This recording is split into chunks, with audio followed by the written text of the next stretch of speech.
अऊज़ु बिल्लाहि मिनश्शैतानिर्रजीम बिस्मिल्लाहिर्रहमानिर्रहीम कुल बिफ़ज़लिल्लाहि व बिरहमतिहि व बिज़ालिका फ़लयफ़रहू। अल्लाह रब्बुल इज़्ज़त ने अपनी लारैब किताब में इरशाद फरमाया कि महबूब फरमा दीजिए कि जब तुम पर अल्लाह का फजल और रहमत हो तो खूब खुशियाँ मनाया करो। आज हम पाकिस्तानियों के लिए एक अजीम दिन है। आज का दिन हमें 23 मार्च 1940 ईस्वी को पेश की गई करारदाद पाकिस्तान की याद दिलाता है।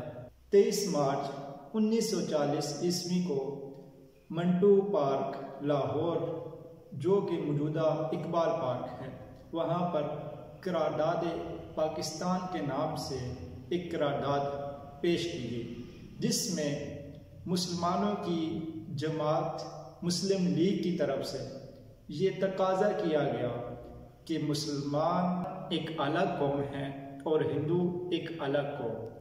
दो कौमी नज़रिए की बुनियाद पर पाकिस्तान को बनाने का मुतालबा पेश किया गया। हमारा वतन पाकिस्तान जब बारज़ वजूद में आया तो हिंदुओं ने मुसलमानों पर यलगार कर दी। एक वाक़या बुजुर्ग सुनाते हैं कि एक काफ़िला मुसलमानों का जब वो पाकिस्तान की तरफ हिजरत कर रहा था तो पीछे हिंदू लगे हुए थे और उस काफ़िले में एक ऐसी माँ भी शरीक थी जिसका दूध पीता बच्चा था। तो पीछे अब हिंदू लगे हुए हैं और काफ़िले वालों ने उस माँ को कहा कि अगर तेरा बेटा रोया तो हम जो है ना हिंदुओं के हाथों कत्ल हो जाएंगे, या तो तू काफिले से अलग हो जा या फिर इस बच्चे को किसी और तरफ लेकर चली जा या इस बच्चे का कोई और इंतज़ाम कर ले। तो जब माँ ने ये सुना तो उसकी ममता तड़प उठी। माँ ने क्या किया, उस बच्चे का गला दबाया। हिंदू सर पर आ चुके थे। माँ ने उस बच्चे का गला दबाकर उसको कत्ल कर दिया। वजह क्या थी? वजह ये थी कि उसके साथ जितने भी काफिले वाले मुसलमान शरीक थे सबकी जान बच जाए और सब हिफाजत के साथ अपने प्यारे वतन पाकिस्तान में जा बसे। इसी तरह एक और वाक़या मनकूल है कि एक बुजुर्ग जिनके कपड़े फटे हुए, उम्र भी 55-60 साल है और पाँव में जूता भी नहीं है, पैदल चलते हुए आ रहे हैं और हिजरत कर रहे हैं पाकिस्तान की तरफ। पीछे हिंदू लगे हुए हैं, लेकिन मोहब्बत और इश्क का वो जज्बा है, हुब्बुल वतन मिनल ईमान। दिल में अजीब सी खुशी का आलम है कि मैं अपने वतन पाकिस्तान में जाऊंगा। बुजुर्ग पैदल चल के करके जब वाघा बॉर्डर से पाकिस्तान की सरजमी पर दाखिल होते हैं तो सामने एक नौजवान खड़ा था जिसका नाम इकबाल मिस्त्री था। इकबाल मिस्त्री से वो बाबा जी कहने लगे, क्या मैं पाकिस्तान की सरजमी पर दाखिल हो चुका हूँ? क्या पाकिस्तान आ गया है? तो इकबाल मिस्त्री का बयान है, वो कहता है मैंने बाबा जी को कहा कि बाबा जी आप पाकिस्तान की सरजमी पर दाखिल हो चुके हैं। तो बाबा जी की हालत ऐसी थी कि अनकरीब उनकी मौत का आलम मालूम होता था।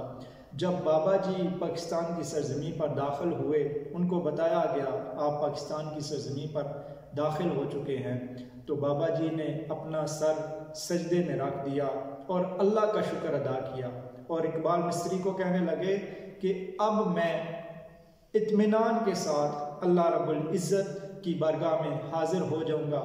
अब मेरे दिल को सुकून नसीब हो गया क्योंकि मैं अपनी धरती माँ, अपनी प्यारी माँ, अपनी धरती पर अपनी जान कुर्बान कर रहा हूँ। ये कहते हुए बुजुर्गों ने कलमा तशहुद अशहदु अल्ला इलाहा इल्लल्लाह व अशहदु अन्ना मुहम्मद रसूलुल्लाह पढ़ा और अपनी जान अल्लाह रब्बुल इज़्ज़त के हवाले कर दी।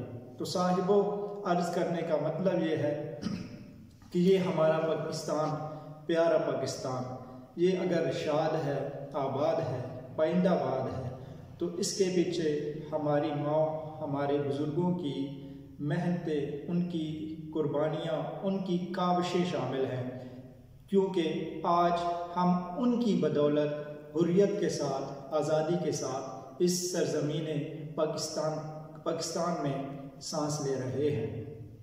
کسی شاعر نے قائد اعظم رحمۃ اللہ علیہ کی انتھک کوششوں اور محنتوں کو خراج عقیدت پیش کرتے ہوئے کیا خوب کہا کہ یوں دی ہمیں آزادی کہ دنیا ہوئی حیران، اے قائد اعظم تیرا احسان ہے احسان۔ ہر سمت مسلمانوں پہ چھائی تھی تباہی، ملک اپنا تھا اور غیروں کے ہاتھوں میں تھی شاہی، ایسے میں اٹھا دین محمد کا سپاہی، اور دی تو نے نعرہ تکبیر سے گواہی، اسلام کا جھنڈا لیے آیا سر میدان، اے قائد اعظم تیرا احسان ہے احسان۔ اور علامہ اقبال رحمۃ اللہ علیہ نے ملت کے نوجوانوں کو ہمیشہ جھنجھوڑا اور یہی تلقین کی، یہی پیغام دیا کہ تیرا جو مقصد ہے وہ کوئی اور ہے، اور تو جس کے لیے جی رہا ہے وہ کوئی اور ہے، تجھے بیکار میں عبث میں پیدا نہیں کیا گیا۔ علامہ اقبال فرماتے ہیں کہ بازو تیرا توحید کی قوت سے قوی ہے، اسلام تیرا دیس ہے اور تو مصطفی ہے، محبت مجھے ان جوانوں سے ہے جو ڈالتے ہیں ستاروں پہ کمند، اور فرماتے ہیں عقابی روح جب بیدار ہوتی ہے جوانوں میں، نظر آتی ہے ان کو اپنی منزل آسمانوں میں، کی محمد سے وفا تو نے تو ہم تیرے ہیں، یہ جہاں چیز ہے کیا لوح و قلم تیرے ہیں۔ مسرور انور صاحب نے کیا خوب کہا کہ یہ زمین مقدس ہے، ماں کے پیار کی صورت، اس چمن میں تم سب ہو برگو بار کی صورت، دیکھنا گوانا مت دولت یقین لوگو، یہ وطن امانت ہے اور تم امین لوگو۔ پاکستان کا مطلب کیا؟ لا الہ الا اللہ۔ دستور ریاست کیا ہوگا؟ محمد الرسول اللہ۔ پاکستان زندہ باد، پاکستان پائندہ۔